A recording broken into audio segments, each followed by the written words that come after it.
Subscribe करें और दबाएं बेल आइकन ताकि कोई खबर रह न जाए।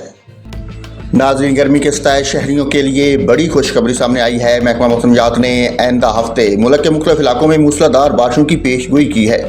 महकमा मौसमियात का कहना है कि पीर की शाम से बुध तक इस्लामाबाद समेत गिरदोनवा के इलाकों में गरज चमक के साथ बारिश हो सकती है।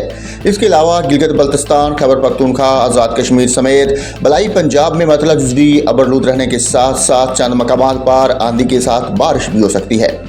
पीर से बुध के दौरान शुमाली बलूचिस्तान और जनूबी पंजाब में आंधी और गरज चमक के साथ बारिश होने का इम्कान है। पीर से बुध के दौरान जनूब मशरक़ी सिंध में भी गर्दलूद हवाएं चलने के साथ हल्की बारिश हो सकती है। डीजी महकमा मौसमियात का कहना है कि 29 से 31 मई तक बारिशों का नया सिलसिला शुरू होगा और इस दौरान तूफानी हवाओं के साथ मूसलाधार बारिश होगी। डीजी महकमा मौसमियात के मुताबिक इस साल प्री मानसून बारिशें भी ज़्यादा होंगी, जबकि मानसून बारिशें ज़्यादा खतरनाक भी होंगी।